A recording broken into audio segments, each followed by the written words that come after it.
everybody, welcome back to my channel and thank you for clicking on this video. My name is Daniel. I'm your host, your guy in a wheelchair. Guy in a chair. And thank you all because we made it to 100 videos. But we're going to be watching today's true crematory horror stories. So enjoy. Hi, my name is Elliot, and I'm with my friend Jeffrey in this story.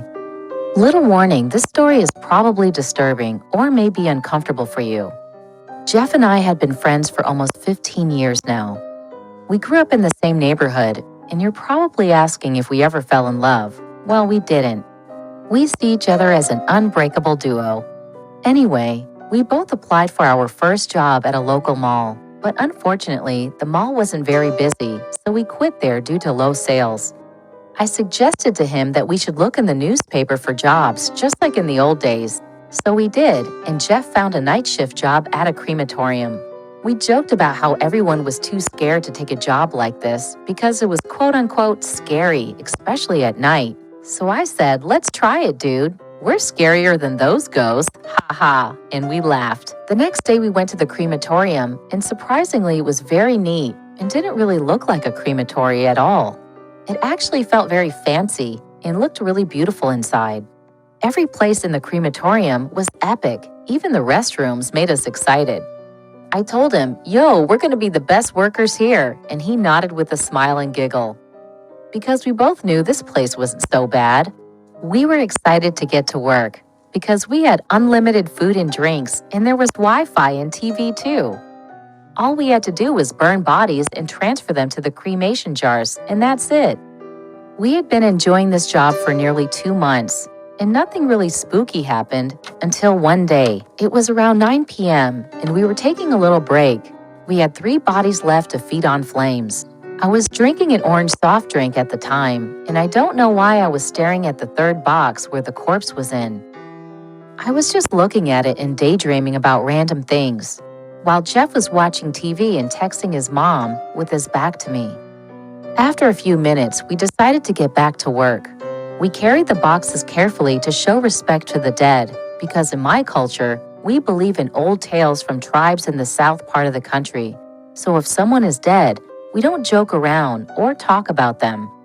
We're just very careful of everything because they might come back to haunt us or bring bad luck. We really don't pray for them before cremating them because we really don't know what religion they practiced.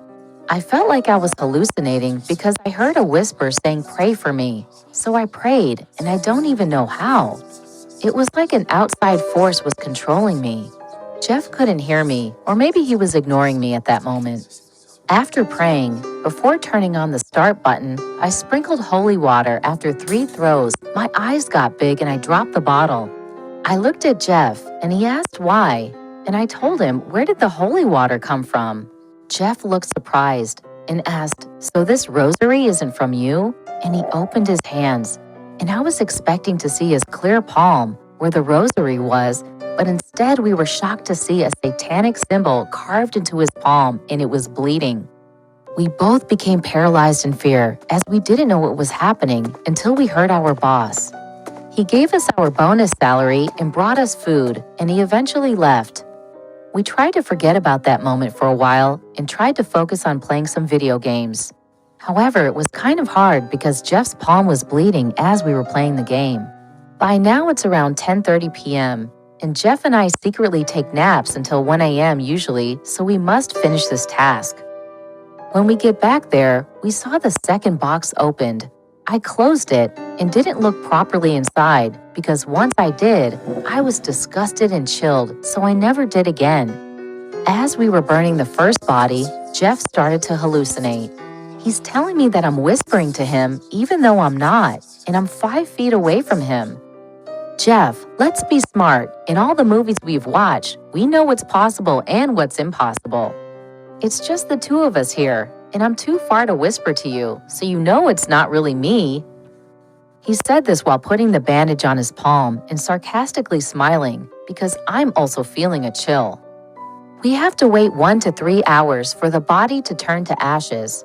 So it's almost 1 a.m. and we still haven't taken a nap yet, so I'm getting cranky. The hell, because we haven't had our nap tonight.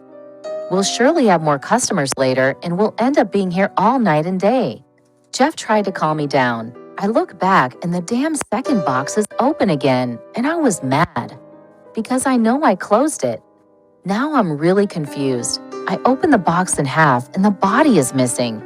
I screamed and looked at Jeff and saw him escaping from the window, and I yelled, "Where are you going? Don't leave me here alone." I was so angry and sad at the same time. My tears automatically were flowing. Every time I'm angry, my heart beats so fast, so I just throw anything I see. But this time, I felt betrayed. Jeff shouted, "They're gonna kill us both. If you want to come with me, let's get out of here. Forget that stuff and come on quickly." I ran and closed my eyes till he held my hands and we ran to a convenience store. He bought me some water and we sat inside. I asked him, "The place is gonna burn down. What are you thinking, Jeff?" My face was so near him, I wanted to slap him. "Let it burn down," he said. I was shocked at his answer. He never spoke like this. He always cared and was empathetic, but this time he seemed heartless. I asked him then, "What do you mean they try to kill us?" He replied, "I killed the man in the second box."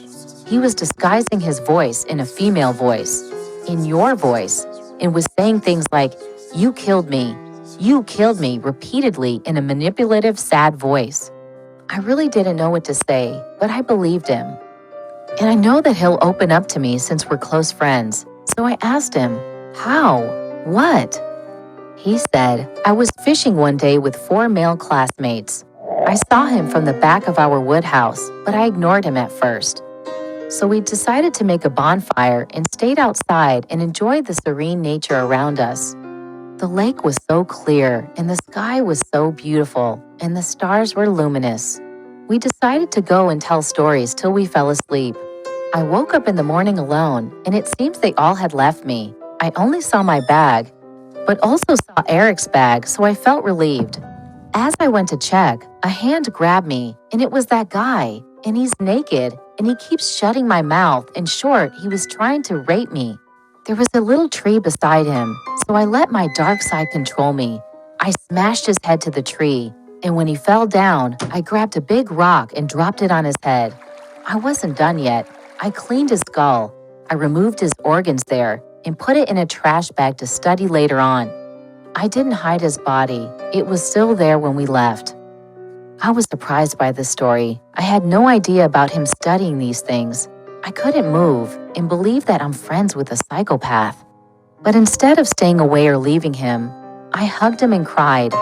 I'm not sure why, but that's what I did. That's all I remember for now.